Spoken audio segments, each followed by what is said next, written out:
Hola a todo el mundo, ya estamos grabando, estamos en el aire, me dice aquí Luciana. Bueno, vamos a empezar entonces la presentación de tu libro. El libro se llama Humanimales, abrir las fronteras de lo humano. Acá está presente material virtual, el libro. Esta presentación quería decirles que es un tanto inusual, porque no poseemos el libro material aquí en Córdoba, sino solamente este ejemplar que gentilmente Marta nos envió desde París. Pero quería anunciarles que en Buenos Aires sí están los libros, porque averiguamos en algunas librerías de Buenos Aires, pero el libro va a estar acá en una de las librerías de acá de Córdoba dentro de 10 o 15 días. La idea entonces, con esta presentación, es que a partir de esta presentación y de los temas que se proponen en el libro, que haya una conversación, que estos temas sirvan a modo de disparadores para conversar.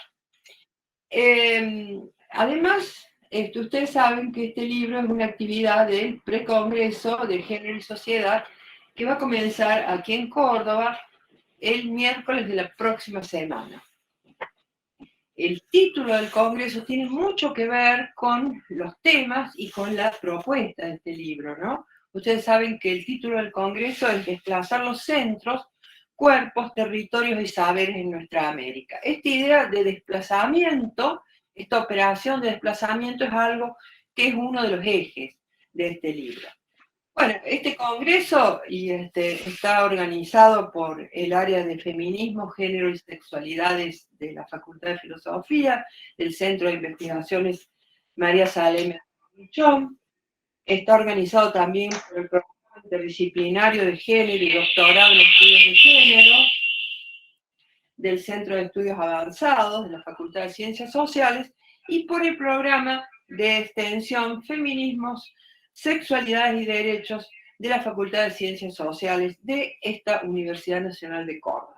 Bueno, desde ya les estamos dando la bienvenida a todos y todes y también les estamos agradeciendo muy especialmente la presencia de Marta y la posibilidad de este conversatorio sobre los temas que ha escrito en su libro.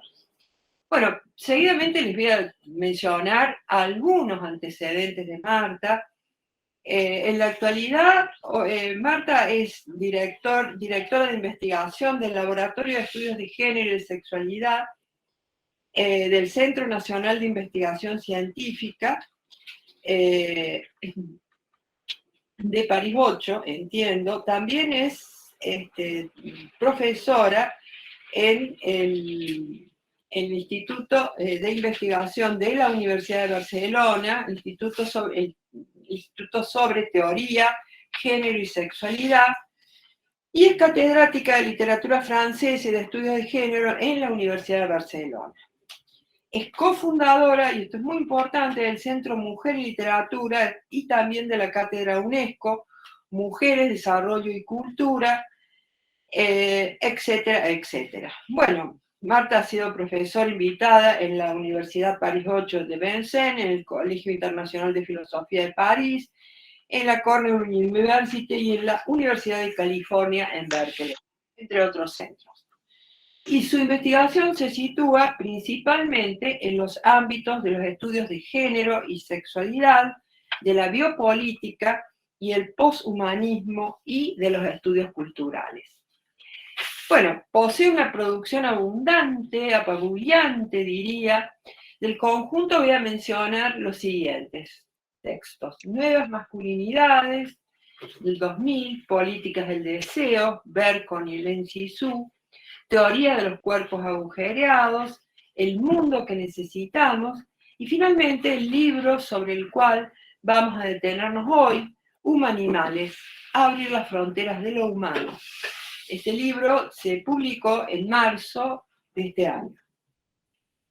Lo primero que quisiera decir, en general, voy a ser muy breve en esta presentación, ¿no? Lo más breve que pueda, por eso es que he tratado de escribir algunos ejes para no olvidarme. Lo primero que quisiera decir es que esta reflexión es parte de lo que se puede denominar poshumanismo. Una de cuyas representantes más conocidas en el campo de los feminismos es Rosi Braidotti, pero también tenemos que mencionar a Donna Haraway.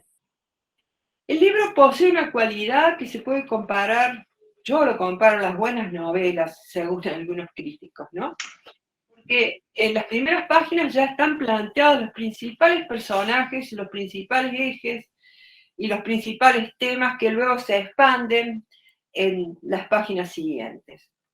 Otra característica del libro es la presentación en cada capítulo de un fragmento que pertenece a otro género discursivo. No un género discursivo que tiene que ver con la argumentación, como es el caso del libro. Acá hay un fragmento que pertenece a otro género, tanto por la forma, el cambio en algunos casos a primera persona, en algunos casos casi un discurso íntimo, que uno podría definirlo en el enunciado siguiente, es la transmisión de una experiencia. También está acompañado este cambio al comienzo de cada capítulo por el cambio tipográfico. Y estos segmentos que funcionan como una introducción de cada capítulo dan cuenta en forma estética de los temas a desarrollar. La capacidad del arte, como se dice, de transmitir condensadamente lo que se da a llamar el pensamiento complejo. Y la complejidad de los temas que trata Segarra se hacen ver, como dije, desde la primera página. Justamente el primer capítulo se propone el siguiente interrogante. ¿Somos humanimales? Ahí podemos marcar un primer desplazamiento, ¿no? Esta es una interrogación filosófica que se podría proponer como ¿qué soy? ¿Qué estoy siendo? ¿No? El tema primero, reitero, es ¿somos humanimales? Ese es uno de los puntos sobre los que vamos a conversar. Tal vez porque muchos de los que aquí estamos sabemos que los feminismos se han dedicado a socavar esas ideas sobre el sujeto, la subjetividad, tan arraigados en la cultura hegemónica, patriarcal, racista, clasista, occidental. Seguro que me he olvidado de algún calificativo, especista. Esto es sobre lo que vamos a conversar. Cada capítulo forma parte de un itinerario problemático para las ciencias sociales y humanas en su conjunto. Cada vez que uno espía estos textos, se da cuenta de que la interdisciplina es una necesidad para el conocimiento de estas épocas. Y al decir de Haraway, las fronteras porosas de las disciplinas se van diluyendo hasta que finalmente los pensamientos se disparan y se atraviesan para construir categorías que tienen patas en espacios disciplinares diversos. Así, por ejemplo, en el capítulo 2, las fronteras de la humanidad, se trata de un interrogante que recorre todo el libro, cuál es la distinción entre lo humano y lo animal. Los títulos de los capítulos son muy sugerentes, el capítulo 3 una cuestión de afectos, el capítulo 4 una cuestión de sexo también, el capítulo 5 compañeros de trabajo, el capítulo 6 lenguajes animales, hasta que llegamos al capítulo 7 sueños de hibridez, ¿no? Ese capítulo me parece que constituye un núcleo central del libro, un núcleo conceptual central. Entonces, cada uno de estos capítulos da cuenta de las zonas de contacto entre los seres humanos y los animales no humanos. ¿Qué más? Lo que me gustaría subrayar es que en el libro se plantea siempre esta operación que comentaba, creo, al comienzo, que es esta idea de desplazamiento.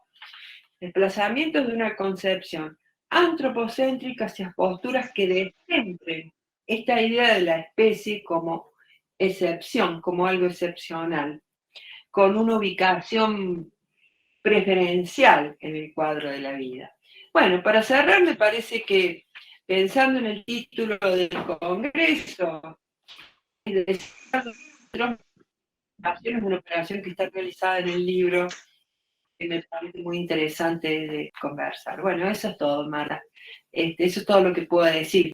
Y Bueno, si te parece, yo empezaría a hacerte algunas preguntas para que vos vayas conversando. No sé si quieres primero saludar a la gente, no sé.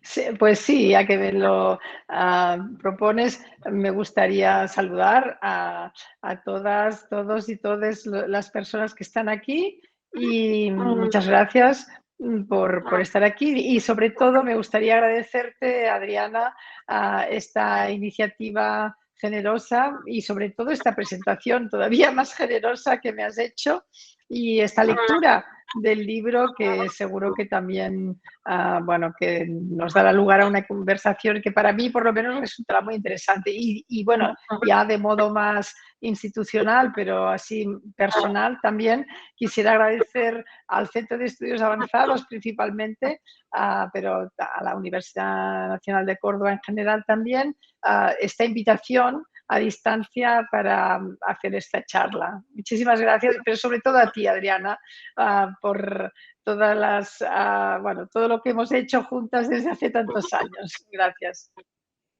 Bueno, muchas gracias, muchas gracias. Vos sabés, Marta, que buscando estos últimos días cuestiones relativas a los estudios animales, antes de que conversemos sobre las diferencias que se pueden establecer entre los estudios animales y los estudios animales críticos, yo me encontré con que aquí en Córdoba hay gente, investigadores, que están estudiando sobre estos temas, investigando sobre estos temas, y que además hay institutos que si bien no tienen un anclaje académico, sí tienen relaciones, por ejemplo, como miembros activos, miembros plenos, de una institución que es muy reconocida en este país, que es Claxo, ¿no? Entonces a mí me claro. sorprendió que yo no sabía realmente, incluso investigadores de acá de Córdoba, ¿no? No sé si estarán presentes ahora acá en esta conversación, pero te quiero decir que hay gente que el instituto al que me refiero es el ILECA, que es un instituto latinoamericano de estudios críticos animales, ¿no? Donde, bueno, tienen una revista, tienen publicaciones. Digo porque en esta conversación es importante que las personas que estamos interesadas en estos temas sepamos quiénes son los que están también investigando en conjunto, ¿no? Pensando en esta idea de Haraway, ¿no? De esta producción colectiva, que vuelve a decirlo de otra manera. Pero bueno, yo lo primero que te quería preguntar era esto, ¿no? Pensando en esta idea de estudios animales, ¿no? Pero esta cuestión de que ahora, bueno, son todos estudios de género, estudios, el término estudios se ha implantado, casi suplantando a lo disciplinar, a la denominación disciplinar. Entonces, quería preguntarte cómo podías vos diferenciar esto, estudios animales y estudios críticos animales. Sí, pues bueno, muchas gracias por esta información que no conocía de este instituto. Sí, yo conozco otras personas en Argentina en general que están trabajando desde hace muchos años sobre estudios animales y estudios animales críticos y pienso, por ejemplo, para nombrar solo una, en Mónica Cragnolini de la UBA, ¿no? Que hace mucho tiempo que ya que está trabajando en esto. Y bueno, para contestar a tu pregunta, creo que la distinción entre estudios animales y estudios críticos animales o animales críticos, porque como esto se toma del inglés, pues es un poco, el orden es un poco relativo, viene un poco de la historia de este campo también, porque los primeros filósofos que se interesaron, bueno, en la contemporaneidad, evidentemente, pero los primeros que se interesaron por el tema y que lo legalizaron o le dieron una legitimidad como estudios, como has dicho, como has descrito tú, que no corresponde a disciplina, pero corresponde a un campo legítimo en la academia, fueron los filósofos de la Escuela de Oxford de los años 70, el más conocido de los cuales es Peter Singer, ¿no? Que todo el mundo conoce, el autor de Liberación Animal, etcétera. Y estos autores, estos pensadores, filósofos, creo que hicieron una labor muy importante porque pusieron, pues legitimaron en la academia en cierto modo, siempre de modo relativo, un campo que no era legítimo, pero al mismo tiempo lo basaron en una serie de conceptos, de nociones muy antropocéntricas, ¿no? Como es, por ejemplo, el concepto de liberación o como es el concepto de derechos también, derechos animales como derechos humanos, ¿no? Y entonces luego surge los estudios animales críticos, que son estudios animales, es decir, sobre la animalidad, pero también con otro matiz, que es un poco el matiz este deconstructivo, ¿no? Que no quiere decir que todos se basen en Derrida, la deconstrucción en sentido limitado, sino que son estudios o es una perspectiva que es más sutil, que es más crítica, que es más, yo diría, bueno, deconstructiva, que no la de los estudios animales clásicos que todavía se siguen practicando y muy legítimamente, ¿no? Y en este sentido eso va en la misma dirección de lo que llamabas pensamiento complejo, porque creo que es importante no solo pensar si los animales tienen derechos, sino si el concepto de derechos es correcto, digamos, o es útil aplicarlo a los llamados animales. Bueno, yo estoy hablando de animales para facilitarlas, y tú también, para facilitar la conversación, pero los humanos también somos animales, ¿no? Entonces tendríamos que decir los animales no humanos o los llamados animales, porque es muy sintomático también que reduzcamos el apelativo animal a los seres no humanos, o ahora, como se dice también, porque ahora muchas veces en lugar de hablar de estudios animales, se habla de estudios más que humanos, ¿no? A mí no me gusta mucho porque más que humanos parece superhumanos en un sentido de gradación o de valoración, pero lo que quiere decir es más allá de lo humano. Y en este sentido, pues es un apelativo que también está bien, ¿no?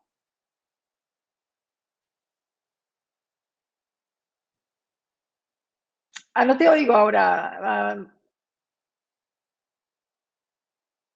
No, se ha silenciado. Está Ahora. silenciada, Diana. Eso.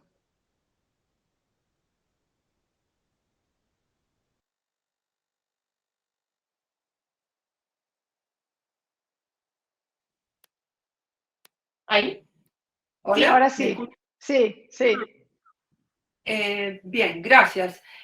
No dispongo yo de un modo de abrir mi micrófono personal, o sea, dependo de los técnicos en este momento porque lo están grabando y demás. Así que gracias de todas maneras por decirme si me escuchan o no. Yo había acentuado este tema de esta diferencia en la palabra críticos, ¿no? ¿Por qué, eso no sé si podés desarrollar un poco esta idea, ¿no? ¿Por qué estudios críticos? Porque uno, indefectiblemente, cuando escucha la palabra crítico, remite a todas las posturas que provienen de la teoría crítica, incluso sabes que se habla de feminismos críticos, etc. Entonces, pensé que más allá de esta orientación que tendría que ver con la deconstrucción, tendría también que pensarse algún tipo de proyecciones en otro sentido. No sé si estoy clara, Marta, ¿sí? Sí, también para prolongar un poco en este sentido, o sea, es evidente que para mí, en todo caso, que la primera característica es la que ya he dicho de hacer una crítica de los conceptos que se dan por supuestos como los que he he nombrado liberación, derechos, etcétera, ¿no? Pero luego está este otro aspecto que tú estás abriendo, que es el aspecto, yo diría, de la interseccionalidad también. Es decir, que los estudios animales críticos lo que también están haciendo y por eso tienen tanta relación con los estudios de género o ciertos estudios de género o ciertos estudios feministas, es un poco mostrar que las luchas o que digamos, o en el otro sentido también, que las discriminaciones, que las injusticias están intersectadas, ¿no? Que hay una intersección de opresiones y por lo tanto también de reivindicaciones o de luchas, y que en el caso de los estudios animales eso también se aplica, porque mucha gente, incluso gente pues, involucrada, por ejemplo, en los estudios antirracistas o críticos sobre la raza, piensa, bueno, ¿y por qué estudios animales? Porque esto es una cuestión secundaria, o sea, si ocupémonos primero de las cosas más urgentes, digamos que no los derechos de los animales, por ejemplo, ¿no? Y en cambio los estudios críticos de animales lo que pretenden es decir es que hasta que no hagamos una crítica de cosas tan básicas como es el concepto de humanidad, el concepto de sujeto, el concepto de dominación, el concepto de liberación también, etcétera, pues de aquí no saldremos, ¿no? De este sistema. Y es en este sentido que son críticos también, creo.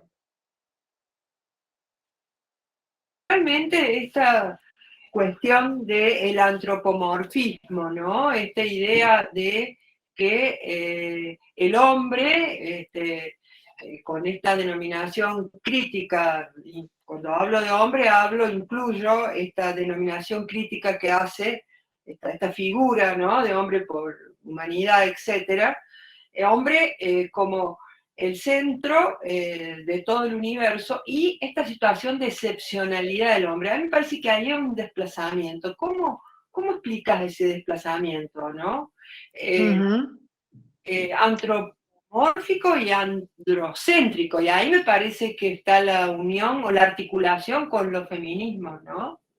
Exacto, sí. Hay varias articulaciones, pero yo creo que esta es la principal, es decir, que los estudios feministas son históricamente, incluso cronológicamente, de los primeros, no digo los primeros, pero de los primeros que desplazaron justamente esta centralidad del hombre, del ser humano aparentemente neutro, pero que en realidad, pues como has dicho al principio, es un modelo de sujeto basado en un ser humano bastante, digamos, concreto en cuanto a categoría, ¿no? Un hombre blanco occidental, bueno, hombre en el sentido de varón, occidental, de cierta clase social, heterosexual, etcétera, etcétera, ¿no? Y en este sentido, lo que los estudios feministas, yo creo, enseguida se dieron cuenta es que hay que desplazar estos presupuestos, estas verdades naturalizadas, ¿no? O que creemos verdades, pero que en realidad son creencias naturalizadas, para poder justamente ir más allá de este sistema cultural, político, etcétera. Y en este sentido, los estudios animales se han inspirado también de los estudios feministas para ir a la raíz del asunto. Y tienes razón, creo que la raíz del asunto no es que el hombre, que ya es, digamos, ya es criticable, pero no es que el hombre esté en la cúpula de la evolución o de la creación, si nos ponemos en un plano religioso, sino el problema es que esta idea de importancia suprema conduce a la excepcionalidad. Es decir, es una diferencia radical, es una diferencia categórica la que instituimos entre el hombre y todo lo demás. Y todo lo demás quiere decir también seres humanos que no se corresponden o no se correspondían con esta idea implícita de lo que es el ser humano. Repito, varón, blanco, occidental, etcétera. Y esto se ve muy claro, de nuevo, históricamente, no solo con la relegación de todas las personas asignadas a la categoría mujeres, sino también de otro tipo, por ejemplo, de las personas racializadas, de las personas colonizadas, de las personas esclavizadas, bueno, etcétera, o incluso de las personas con sexualidades no normativas, ¿no? Y en este sentido, hoy en día, en ciertos países o en ciertas zonas del mundo, como Argentina, como España y Europa en general, a mucha gente le parece que ya hemos ido muy lejos, que hay pues leyes muy igualitarias, que hay situaciones muy desiguales todavía, pero bueno, que estamos trabajando y que estamos consiguiendo muchas cosas, pero que en realidad sí es una visión un poco, digamos, limitada, porque si no se va a la raíz, si no desplazamos esta idea de la excepcionalidad humana, yo creo que al final no llegaremos a ningún cambio profundo, ¿no? En ninguno de estos aspectos de género, de raza, incluso de clase. Bien, bien. Gracias. Yo voy a hacer una pregunta. No les hemos dicho a la gente del público que puede levantar la mano y que puede preguntar. Voy a hacer una pregunta más y luego, si hay alguien del público que quisiera preguntar algo, como les digo, levanten la mano. Voy a necesitar por ahí que venga alguna ayuda técnica para colaborar con esta apertura. Previo a eso, y quería hacerte una pregunta que está presente en tu libro, pero que además tiene que ver con tu formación derridiana y demás, ¿no? ¿Qué es la cuestión de los binarismos? Me parecía a mí que los estudios, tanto los ecofeminismos como este tipo de estudios, reaccionan contra un modo, una lógica de comprensión, una lógica de conocimiento, ¿no? Que es una lógica binaria, ¿no? Me parecía que la oposición básica, que me parece que, y vos lo desarrollás en el libro, en distintos puntos del libro, en distintos capítulos, es la oposición naturaleza-cultura, ¿no? Entonces, me parece que esa idea, esa porosidad, es uno de los puntos de articulación con el feminismo, ¿no? Si nosotros pensamos en los orígenes del feminismo, pensamos en Beauvoir, ¿no? Pensamos que allí está planteada esta porosidad entre la naturaleza y la cultura, que es lo que permite la crítica central del feminismo, ¿no? Que es la noción de género, sexualidad, ¿no? Que dicho sea de paso, hay uno de los capítulos, me parece a mí más vibrantes de tu texto, que es las posibilidades de relaciones sexogenéricas con animales, ¿no? Es decir, con esa crítica. Bueno, pero no quiero irme. Quería que si pudiera desarrollar, si estás de acuerdo conmigo, en que esta sería una de las oposiciones básicas, ¿no? Naturaleza-cultura. Pensando en esta trama binaria, en este conocimiento, en esta cognición binaria, ¿no? Que es la dominante en nuestro siglo. Y me parece que esa es la conexión con los feminismos, ¿no? Exacto, sí. Para mí es uno de los temas centrales en el libro y en general en lo que hago, ¿no? Esta idea de que todavía hoy yo creo que estamos muy dominados por este pensamiento binario y a veces sin darnos cuenta, ¿no? Pero incluso que dentro de los feminismos, porque bueno, ahora también me voy un poco, pero voy a volver a la cuestión animal, pero toda la polémica que hay en España, por ejemplo, con la cuestión trans, por ejemplo, bueno, no sé si, supongo que estáis enteradas de lo que está pasando en España, ¿no? Que a raíz de esta ley que está promoviendo Podemos y que el Partido Socialista pues, ha aceptado más o menos, pues ha habido una serie de choques dentro de los feminismos entre pues, los feminismos, evidentemente, que piensan que no hay que pensar en términos binarios hombre-mujer, luego volveré a naturaleza-cultura, sino que hay una continuidad, hay una fluidez, hay una porosidad, es la palabra que tú has utilizado, y que por lo tanto lo trans no es solo un trayecto, puede serlo, pero no solo tiene por qué ser un trayecto con un origen en un género y un final en el género opuesto, entre comillas, sino que puede ser una transición perpetua en la cual además mucho, mucha gente estamos metidas sin que eso quiera decir que seamos personas trans, ¿no?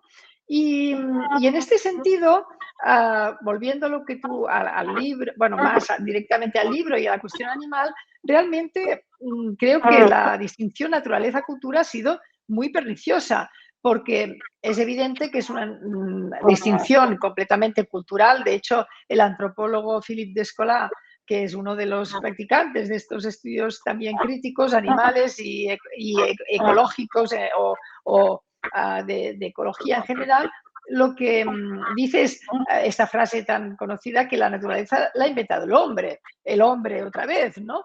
Es decir, que hemos sentido en Occidente, en el pensamiento occidental, porque esto no ocurre en todas partes ni en todo tipo de pensamientos, porque hay otros muy diferentes y que no han operado esta distinción binaria radical entre naturaleza y cultura, pues es evidente que esto ha perjudicado no solo a los llamados animales, sino a todos estos seres que no corresponden con lo que en un momento dado se definía como cultura y que era muy restringido también. Y esto lo vemos en todos los planos, en el feminismo, por supuesto, ¿no?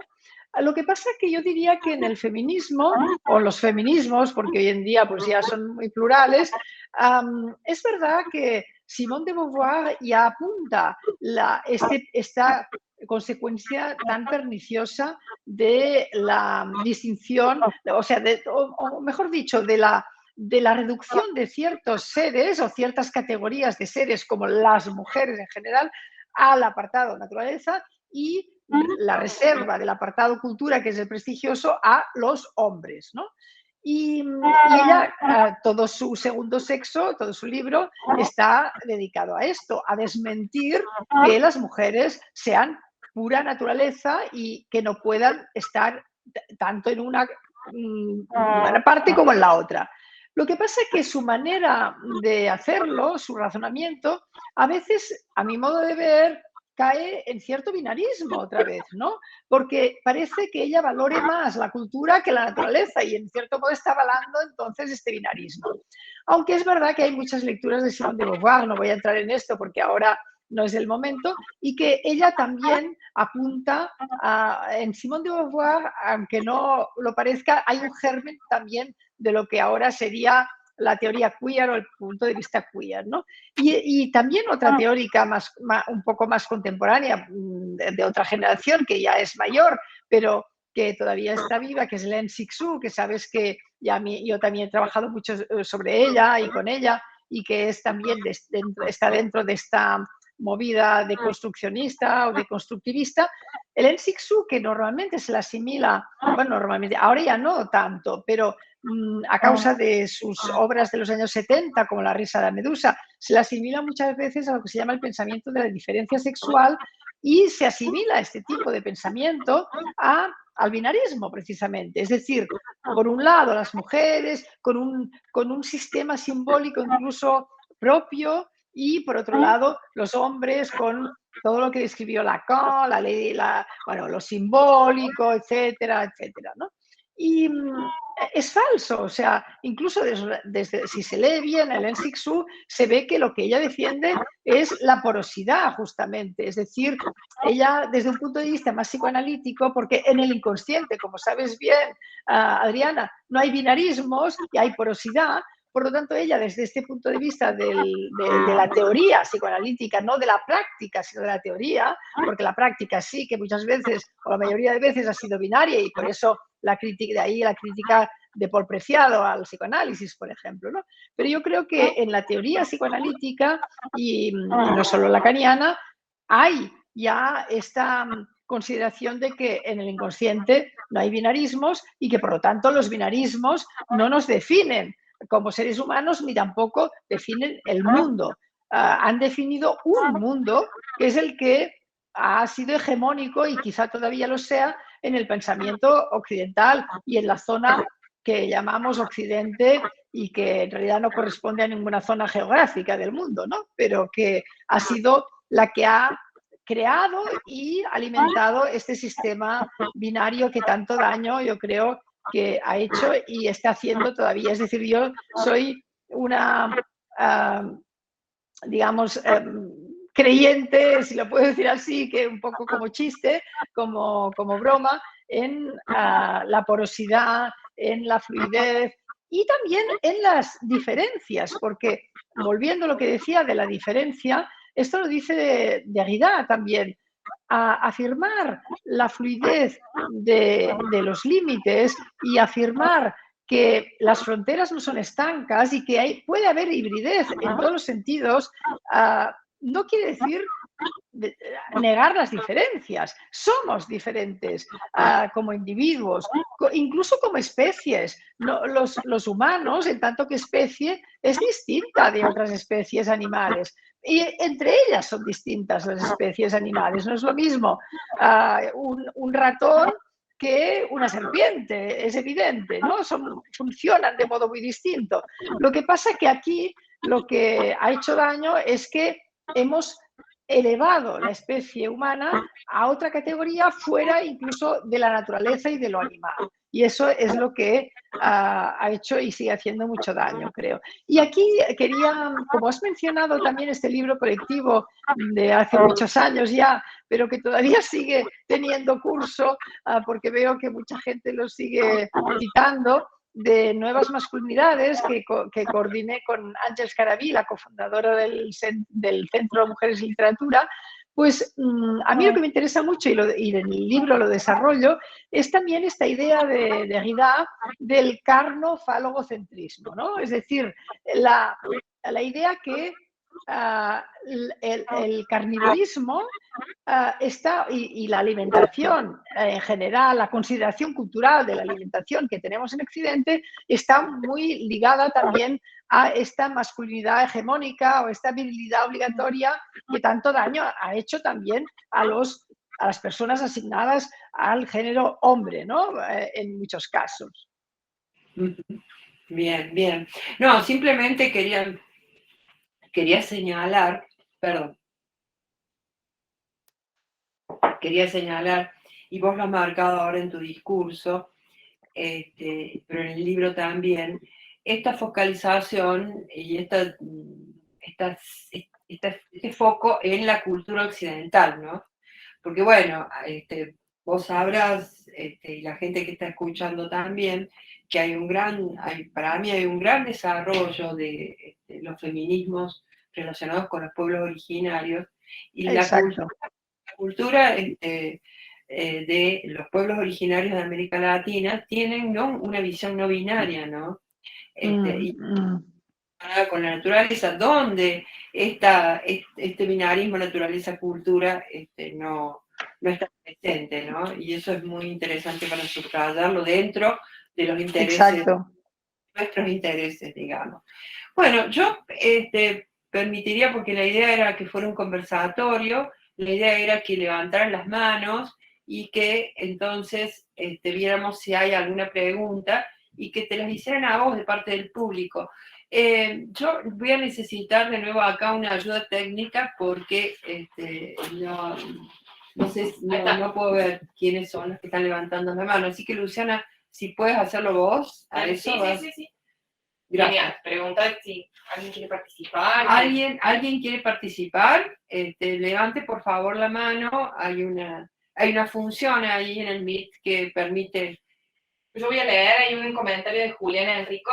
Ajá. Muy importantes y excelentes aclaraciones sobre el pensamiento de Sisu en torno a la diferencia, por ejemplo, sexual, frente a las lecturas del esencialismo femenino.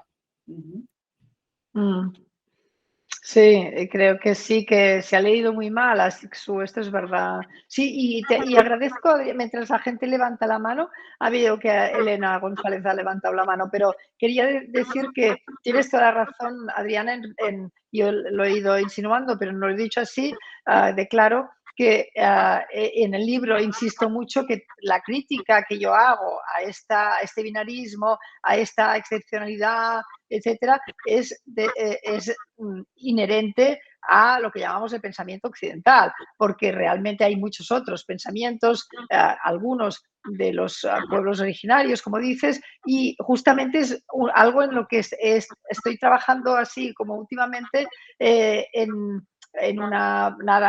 acabo de empezar un poco, pero en cómo algunas personas que provienen de otras culturas, que tienen una herencia de otras culturas, de otros pensamientos, de otros modos de ver el mundo, finalmente, cómo reflejan esta porosidad y este no binarismo a través del cine. Y bueno, esto lo estoy trabajando ahora últimamente. Pero bueno, a Elena González veo que ha levantado la mano, pues sí, yo le doy la palabra, si quieres ya lo hago yo, porque yo sí que veo las manos. Hola, ¿qué tal? Buenas tardes, buenas noches desde Barcelona.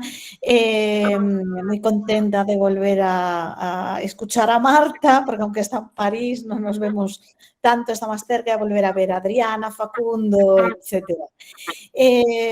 Aprovecho que organizáis muy bien desde Argentina la presentación de un libro que nosotros hemos tenido cerca para entrar un poco en polémica con Marta, ¿no? En dos aspectos, ¿no?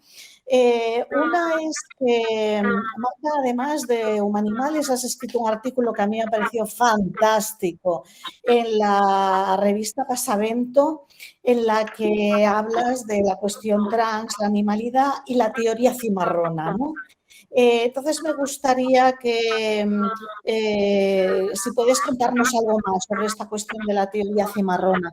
Y el segundo aspecto es una cuestión frívola, digamos, pero que tiene que ver con la actualidad, y es que hoy en El País, como sabéis, es uno de los diarios todavía de referencia en España, salía una noticia en la página de Sociedad por la mañana que decía, hablaba de la precariedad de la juventud y decía, el titular era sin poder comer carne más de 3 días a la semana y sin poder pagar el wifi.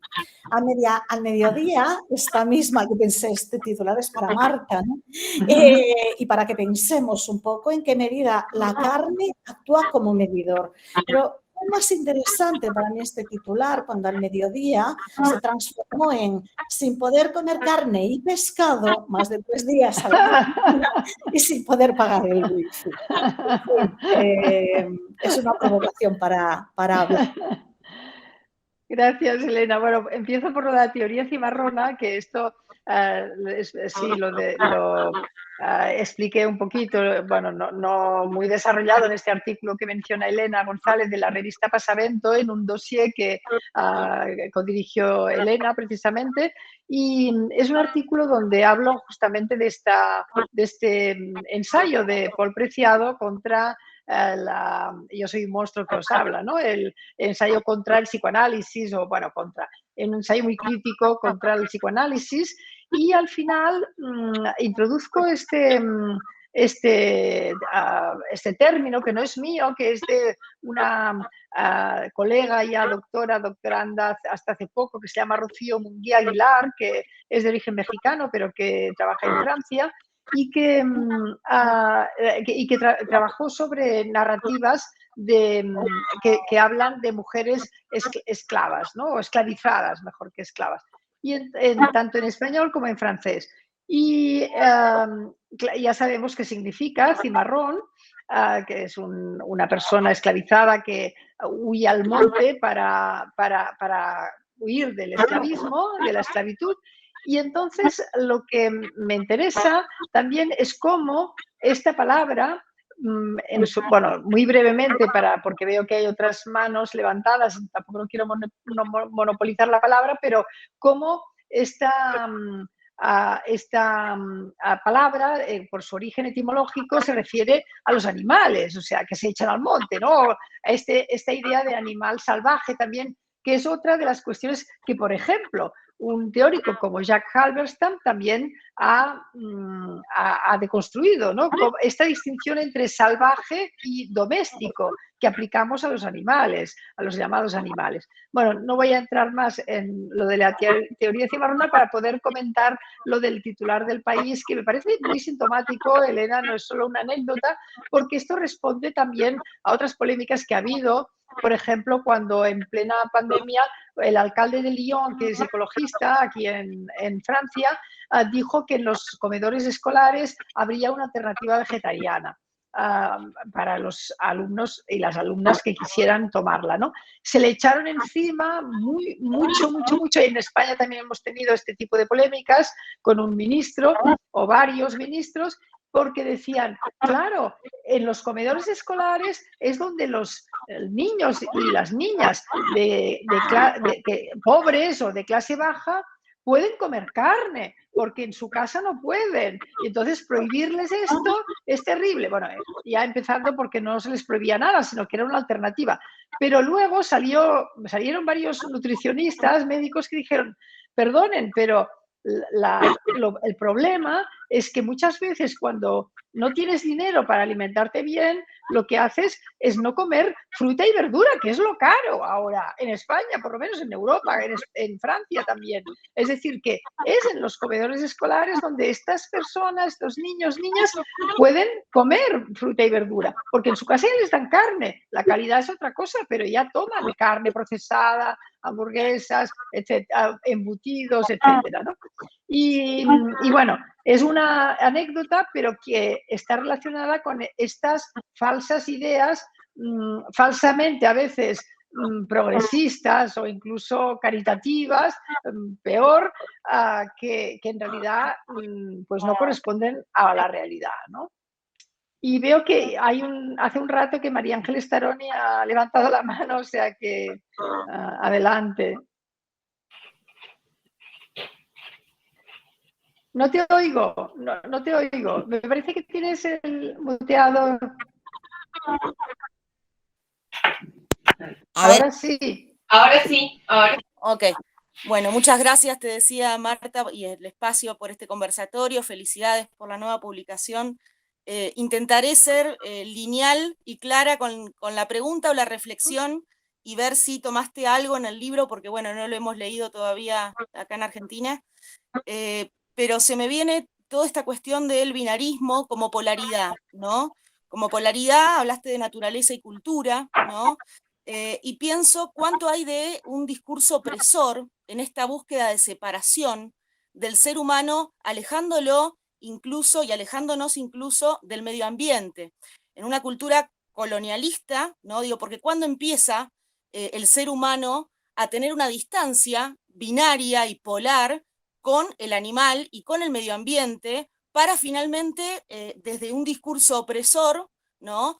Dominar, extraer, y pensaba también en Foucault con dominar, vigilar, controlar y castigar, y también tomando esto de los pueblos originarios, ancestrales, estoy hablando desde Córdoba, Punilla, donde estamos, donde hay muchísima cuestión de opresión y de colonialismo con pueblos originarios como comechingones, ¿sí?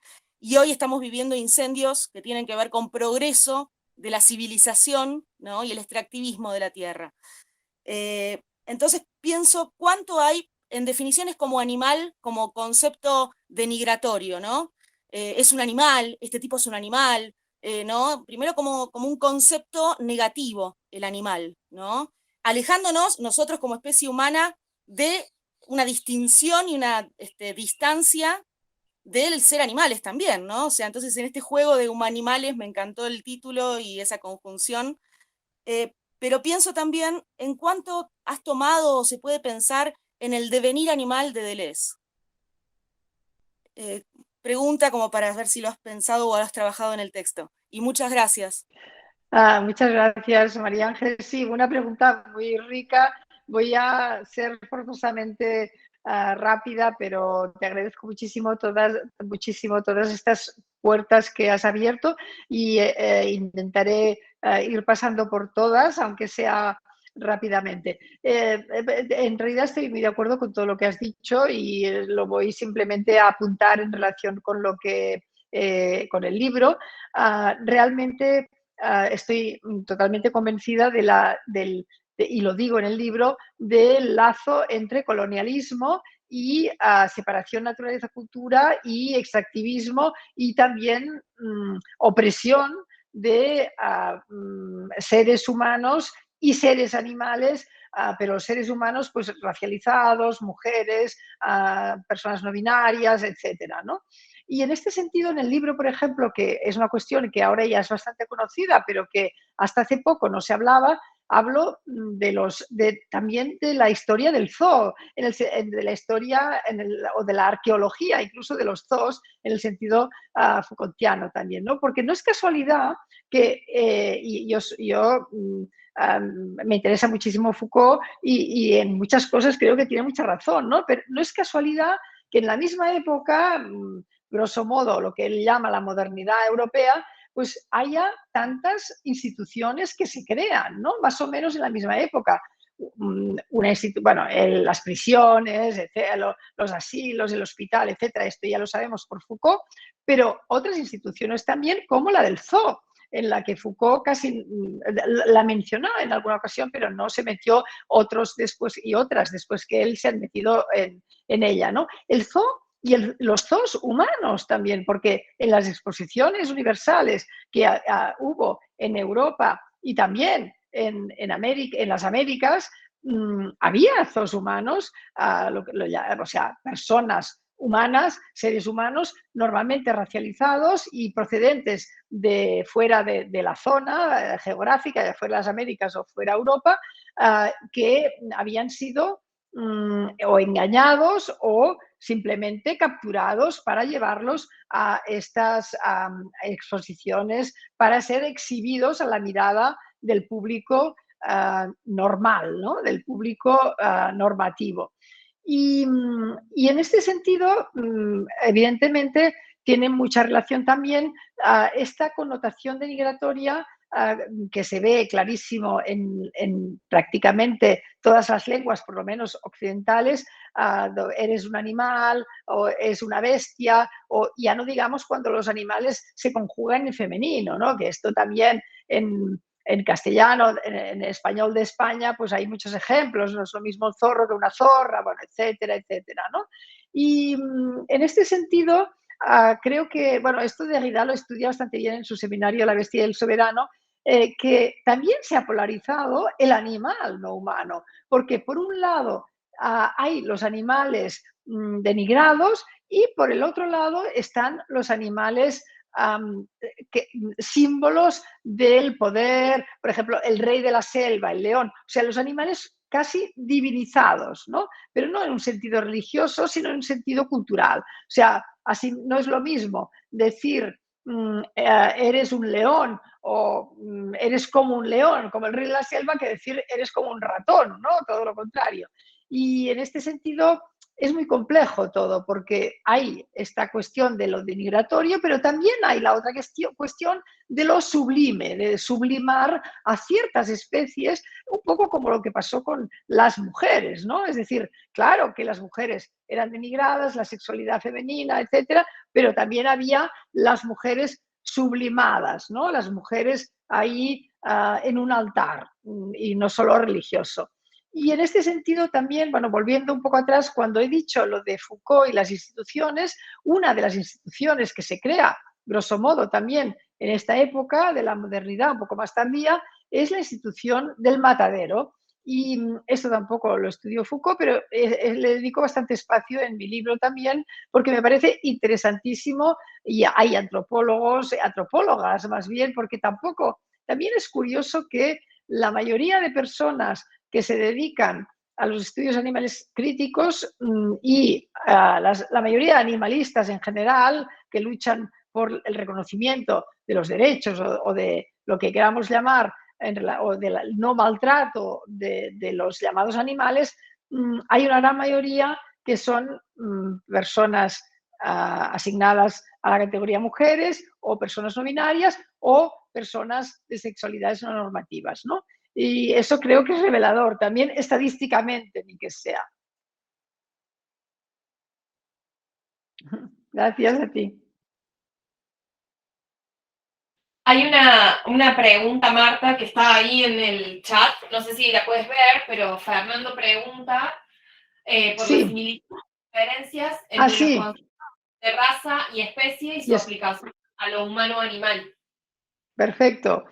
Pues bueno, es una pregunta también muy que podría extenderme muchísimo, lo hago un poco en el libro, pero claro, en el libro toco muchos temas y entonces algunos los desarrollo más, otros menos. El de la raza sale mucho porque realmente raza y especie son dos categorías que también se intersectan muchísimo, ¿no?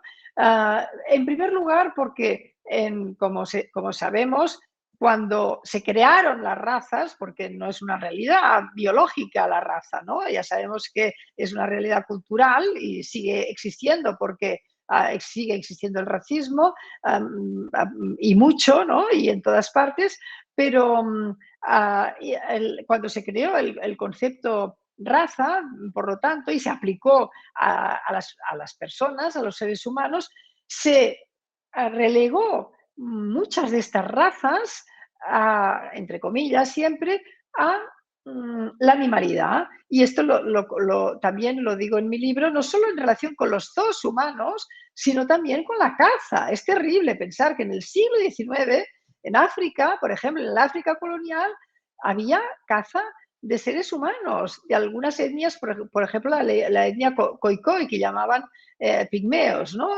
Los colonizadores, y había expediciones de caza británicas, por ejemplo, belgas, contra personas de esta etnia. Y, por lo tanto, está muy ligado. Pero hay otro modo de estar ligado también, que es el concepto raza aplicado a los llamados animales y específicamente a los llamados animales de compañía, porque empiezan a haber muchos estudios críticos también sobre cómo los humanos, el hombre, si queréis, ha manipulado, mediante el eugenismo, que también es una barbaridad que nos hemos inventado, ¿no? Que se ha inventado el hombre, los humanos, cómo hemos llegado a crear toda una serie de razas, por ejemplo, en los perros, en los gatos, en los caballos también, y también, por supuesto, en los animales que nos comemos, ¿no? Y cómo esta manipulación, que ahora es genética, bueno, siempre ha sido genética, pero quiero decir que ahora está más tecnologizada o tecnificada, es bastante terrible también cómo muchas veces esto ha sido en detrimento de estas criaturas, de estos individuos. Ahora ya no está Elena porque ha dicho que se tenía que ir, pero una de las cosas en las que insisto en el libro también es que otro de los cruces entre raza y especies no humanas es el hecho de que solo la especie humana y solo dentro de la especie humana los normativos, digamos, los individuos normativos, solo tienen el derecho a ser individuos precisamente y todos los demás están relegados a un grupo o a una categoría. No solemos pensar en los animales no humanos como individuos. Bueno, a veces pensamos en nuestro perro, nuestra gata como un individuo, porque tenemos una relación interpersonal con esta criatura, ¿no? Con este ser, con este animal. Pero en general pensamos los perros, los gatos, los caballos, y ya no digamos las vacas, las ovejas, los pollos, el pescado, o sea, ya es el genérico, no pensamos en este pez, sino en el pescado que comemos, no comemos, dependiendo de nuestra dieta y nuestras posibilidades. Y por lo tanto, pero esto se ha aplicado a ciertas categorías humanas también, como justamente las personas, muchas personas racializadas, muchas etnias, o incluso las mujeres muchas veces, ¿no? Esta idea de la mujer en singular, que tanto mal ha hecho también, ¿no? Y que algunos todavía siguen utilizando, como la mujer es así, o a veces las mujeres son así, pero bueno, todo es lo mismo. Gracias por la pregunta.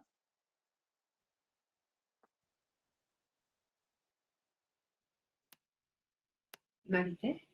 No, ya levanto. No sé si alguien más tiene alguna intervención o Marta por ahí, si tenés algo más para agregar. Pues no, la verdad es que han salido muchas cosas y que estoy muy contenta. Muchas gracias por vuestra escucha y vuestra generosidad y espero que os guste el libro si lo leéis y si os interesa el tema. Gracias, Marta. Bueno, yo cierro esto con el agradecimiento a tu presencia, tu apertura, tu pensamiento crítico y bueno, agradecer también a los que estuvieron acá. Y bueno, siempre esta radicalización de los feminismos, ¿no? En el sentido de siempre ir cuestionando estas identidades que se cierran, ¿no? Que son cerradas y que la idea es que estén en constante difuminación y cambio, ¿no? Y me parece que lo que vos haces en el libro es este desplazamiento. Es muy sugerente y muy radical ese desplazamiento en relación al sentirte centro, ¿no? Porque uno se siente centro.